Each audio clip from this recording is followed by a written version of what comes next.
Hello and welcome to this episode of Speak PR. My name is Jim James and this is the podcast for everybody that's got value inside their organization and is just looking for creative and low-cost ways to communicate that with their prospective audiences. And today I'm delighted to have an old friend, Howard Whiteson, who's joining me from Shanghai. Howard, ni hao. Hi, James. Ni hao. Hello, it's very good to be with you today. Now, Howard is a senior wealth manager at the DeVere Group and also the founder of the Wealth Without Borders initiative. And he's on the show because I've known Howard for many, many years while I was living in Beijing. And he's someone who struck me as knows how to build a brand, not just for the company, but for himself. Howard, tell us what you're doing now and how have you been building a brand around wealth? Thank you, Jim. So for me, I'm a senior wealth manager in the dreaded realm of financial services. And when I say dreaded realm, for most people, when you say two words together, guaranteed to make them run in the other direction, it's financial and services. So generally speaking, we don't really get great PR. And many people are very skeptical of our industry as a whole and think it's greed-ridden, think it's full of immoral advisors, etc. And that really is a great pity because, like most industries, the majority of people who work within it are honest, upright folk.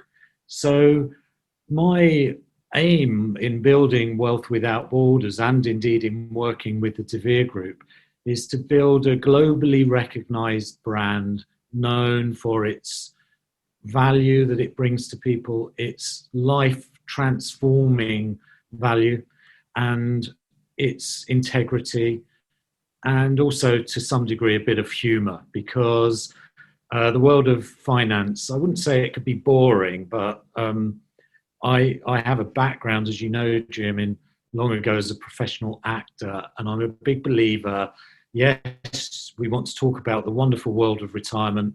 No, we don't want to put you to sleep while we're doing it. So I would say honesty, integrity, and a little bit of fun are key ingredients for me. Howard, how are you doing this from a practical point of view? What do you do as a representative of a big brand, a British brand in China? How have you gone about building the brand for DeVere and for yourself and this new initiative? That's a great question. So I've done a lot of investigating really since pre-COVID, since 2019, into ways to fairly represent the brand. And on one level, I'm a big believer in partnerships. We first met through that association in Beijing. And so if we can all fly flags for one another and we belong to members of valued communities, I think we all strengthen each other as a result. And then I'm very much a believer in not sitting in an ivory tower and honing the perfect marketing message, but rather going out to my existing clients, to people I trust, to intelligent, capable expats in my case, and asking them, what are the challenges they face? What are the problems? What are the opportunities? What are their goals? And then trying, as the phrase goes, to meet them where they are, rather than coming up with glorious messaging that really meets stony indifference. And I have done a fair amount of that. So I think really being humble and listening to one's clients in an open fashion is probably the best place to begin. And to work with trusted partners. I think those two together have been extremely helpful for me. Howard, you identified at the outset the kind of cynicism that financial planners and wealth managers are met with. How do you get over that first hurdle? Because you talk about, having a conversation with your existing clients, but upstream from that, how did you get them? You talk about being communities, but how do you get across that original divide? So for me, one of the best ways to approach people is sideways on. And I've built many different assets, if you want to call them that. So I have a a podcast myself, where I hope to have you as a guest, Jim, if we can work out our schedule. You're looking I forward have to that. yes, I'm writing a book, so based on my experience of expats. And so I will approach people on the basis perhaps of interviewing them as a potential guest for my podcast, potentially to supply or help with material for the book. I'm also doing lots of educational work where I'm simply providing value with no expectation of reward. Giving, as many people recognize, is the most powerful form of receiving. We're deeply programmed to be reciprocal in our nature. So I think those things have all worked very well. Just give you one example through LinkedIn. So I have many people I'm connected to on LinkedIn. Rather than saying, I'm a wealth manager and I can save you money, etc., where I would meet with silence, I will often approach them and say, I notice you're in the automotive industry. There's a great deal of controversy and excitement about Tesla. Where do you stand with regards to electric vehicles as a manufacturer in China? And simply go into a conversation that is really about them and not have an expectation of making a sale, but building a relationship. I'm fortunate. I only work with people I really like and who really like me, because life is too short for conflict, and there's enough conflict in the world. So for me, forming a good relationship with someone, building trust, is not necessarily going to result in business, but if I have a very strong network of people, we all get on, business comes as a result of that. And so I try to reflect that in my approach. Having said that, at certain times I will be much more direct if I really feel that there's enough trust for us. But in the initial stages, I think the sideways approach works very well. And you're working with a big brand in DeVere. How do you leverage that? Because what you've explained is a very personal approach. What's the role of the DeVere umbrella brand then, Howard? So DeVere is a global group, and it has tremendous amount of power that I simply don't possess as an individual.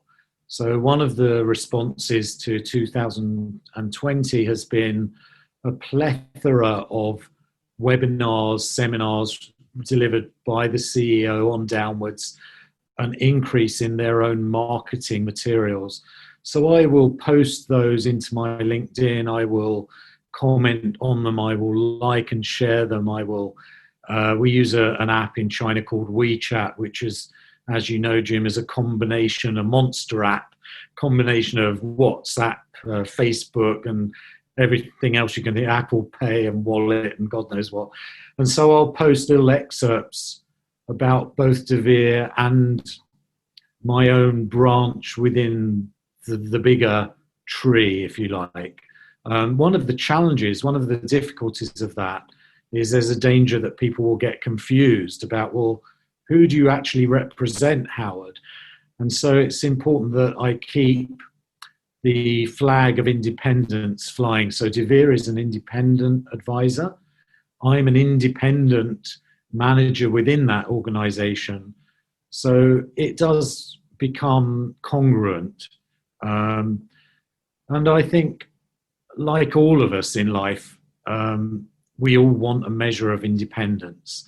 And I'm very fortunate to work for a company that smiles upon that and allows my own expression. So right now, I trained as a professional actor. I've looked at something called lightboard presentations. I don't know if you've ever heard of those. They come out of academia. I think it was Northwestern University in America, where professors who were delivering very abstruse concepts to their students, like chemical engineering diagrams, rather than turning their back on the students and writing on a whiteboard, basically faced a camera, and between them and a camera is a pane of glass. and it's lit in such a way that when they write on the glass, it looks as though they're writing in the air. I had a look at that because I thought, wow, that is a great way to bring my drama skills into the world of numbers. And the only way I could find to do it was to buy a kit from America for $22,000. Well, I don't have $22,000 to spend. So being in China, I went on YouTube, how to build a light board for zero budget.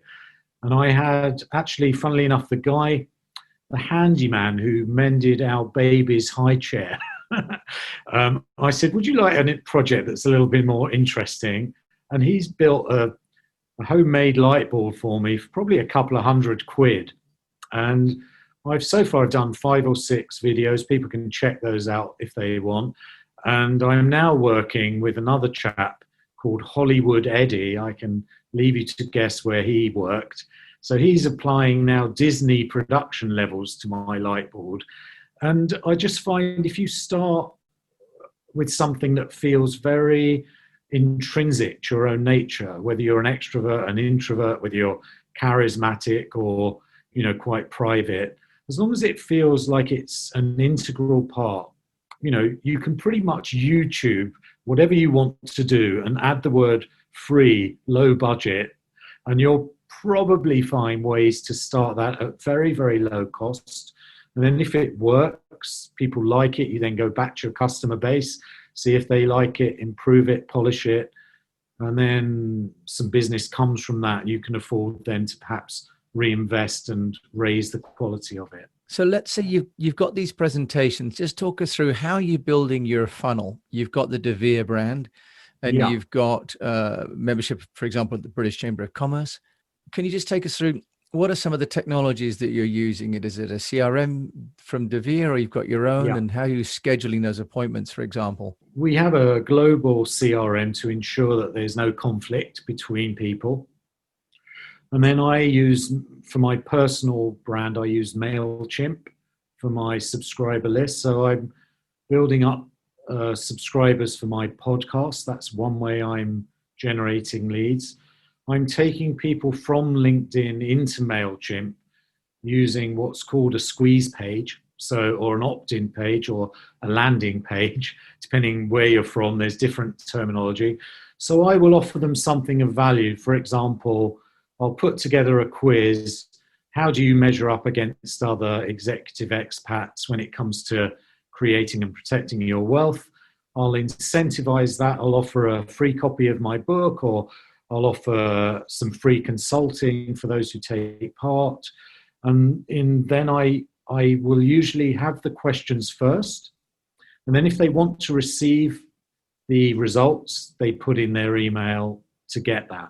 And I found that more effective than asking for an email at the beginning, because people are protective of emails. They don't want to get spammed. Once they've seen that the questions are actually quite useful and interesting, they're more likely to do that. And then you're quite right, I belong to the British Chamber. So we're very fortunate in China that normal life is being resumed. And so what I will do is the old-fashioned going out, pressing flesh and talking to people, meeting them. Nothing quite beats that in the digital world that I've discovered.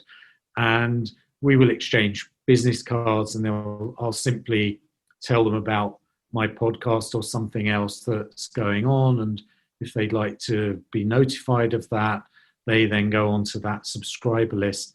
And then I will make offers into that subscriber list. So in my podcast, for example, it's often the case that both my guest and myself are looking at ways to grow our businesses. So we will effectively go to our list. And I would say, for example, for you, Jim, if you want a master of PR and you want someone who can help you to master it for yourself, then there's no one better than Jim James. Here's his link. And those people then who opt into your page become part of your list, and vice versa. So again, I'm very cognizant of the fact that in a group, there's exponential leverage possible in a way that I can't do when I'm in the British Chamber of Commerce on a one-to-one basis. Are you doing this all yourself, or you mentioned Hollywood Eddie, I think it was. You built a network of people, and presumably Mr. Zhao or Mr. Chen is helping you build your own technology at home. Correct. So are you building teams around you? How are you doing that? So I'm a big believer in focusing on what I do best, and what I can't do very well, I delegate. So DeVere offers support administratively globally from Europe, and that takes care of a lot of the paperwork. In my office here in downtown Shanghai, I've got 2 people in my team who also help me with ordering lighting from cheap websites in China and making sure they actually work, because I'm completely lost in that realm in China. Then I've got 2 assistants in Hong Kong who help me to reach out. I run Facebook campaigns and they will reach out. And then I also hire freelancers through 2 websites. One is Fiverr with 2 R's at the end, and the other is a website called Upwork. And I have various criteria for making sure those people are good and enthusiastic. So I will effectively interview them. I'll give them a test. I will make sure we get on and they get it. And I've got someone, for example, who's actively searching for podcast guests for me. I have a marketing manager who's based in the Philippines. I have a podcast manager, and I'm paying what I think is a very reasonable rate, and for them also it's very reasonable. And I think it's also very important that I reward them. So I give them bonuses when they achieve results, and I take very good care of them, because to me, getting good people to work with is a very precious thing. And I'm in a fortunate position that I'm generating a fair amount of income. Many people have been adversely affected by 2020, and I don't think it's fair to take advantage of those people. Mm-hmm. But I hire someone from the Philippines, and I might be paying her $7-8 an hour, and for her that's a great amount of money, and for me that's very affordable. Yeah. And Howard, just briefly then about your Wealth Without Borders, a couple of moments. How are you building that brand? How does that play into the Howard Whiteson brand? So as I was sort of circling back to the beginning here, I went to my clients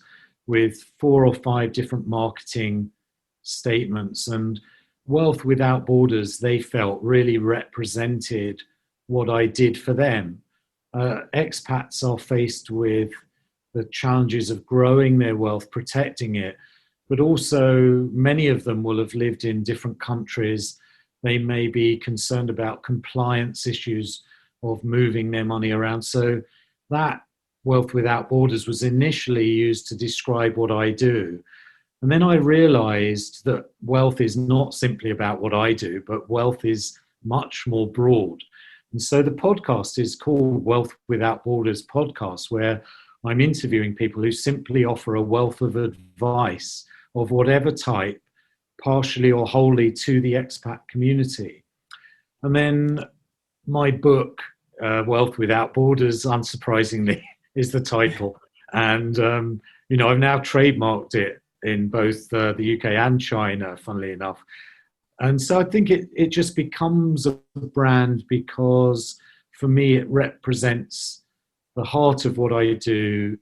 And I'm very interested in helping people to be wealthy by aligning their inner selves with their financial goals. And I believe that's not unique, but it's very rare. Most of the people I find in my space are very much focused on product. I'm really focused on meaning. And so for me, Wealth Without Borders is a meaningful statement that operates on a number of levels for a number of people. Wonderful. Now, Howard, if people want to find out about you, where can they find you? So they can go to wealthwithoutborders, all one word, .net. Howard Whiteson, thank you so much for joining us today on the Speak PR podcast, all the way from Shanghai. Thank you for having me, Jim. It's been a pleasure.